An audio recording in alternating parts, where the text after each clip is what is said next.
एक लड़की शॉपिंग के लिए निकली और चंद ही मिनटों में पूरा लग्जरी स्टोर खाली करवा दिया गया। लोग हैरान रह गए। वो कोई आम लड़की नहीं बल्कि मुल्क की सबसे मशहूर अदाकारा जीमिन थी। उसी दौरान हुरैन को एक अपनी तकरीब में जाना था, मगर इसे सूट खरीदने की बिल्कुल समझ नहीं थी। आखिरकार इसने जीमिन से मदद मांगी। जीमिन ने मुस्कुरा कर सिर्फ एक इशारा किया और चंद लम्हों में स्टोर के तमाम महंगे तरीन सूट इसके सामने लाकर रख दिए गए। हुरैन एक एक सूट पहन कर देखता रहा, जबकि जीमिन खामोशी से इसके लिए बेहतरीन इंतखाब करती रही। सूट के बाद जूतों की बारी आई। हरान अब भी लेस भी ठीक से नहीं बांध पा रहा था, जबकि सेल्स स्टाफ खुद झुककर जीमन को जूते पहना रहा था। इसके बाद दोनों एक बड़े शॉपिंग मॉल पहुंचे। जीमन खरीदारी करती रही और हरान इतना थक गया था कि सोफे पर बैठते ही ऊँघने उगने लगा।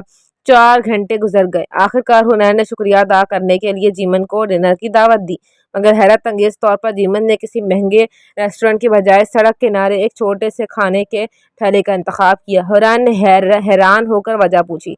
जीमन हंसकर बोली, जब भी मैं बहुत ज़्यादा पैसे खर्च करती हूँ मुझे एहसास जुर्म होने लगता है, इसलिए मैं सादा खाना खाकर खुद को बेहतर महसूस करती हूँ। इसी लम्हे हुरैन को एहसास हुआ दुनिया जिस सुपरस्टार को गरूर की अलामत समझती है, वो हकीकत में इंतहाई सादा दिल इंसान है। खाने के दौरान जीमन ने हुरैन पर लगने वाले नकल के इल्ज़ामात का जिक्र छेड़ा। इसने पूरे यकीन से कहा, मुझे मालूम है तुम ऐसा कभी नहीं कर सकते।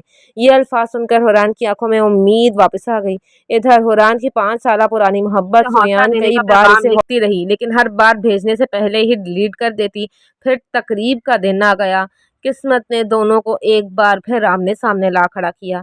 सुयान ने जैसे ही हुरैन को नए सूट में देखा, वो चंद लम्हों के लिए इसे देखती ही रह गई। वो कुछ कहना चाहती थी, मगर इसी वक्त इसका बॉस दरमियान में आ गया। दूसरी तरफ हुरैन अकेला खड़ा था कि अचानक इसका सामना इस शख्स से हो गया जिस पर इसे अपनी ज़िंदगी बर्बाद करने का ज़िम्मेदार समझता था। वो शख्स फातिहाना मुस्कुराहट के साथ हुरैन को देख रहा था और हुरैन समझ गया कि असल खेल तो अब शुरू होने वाला है।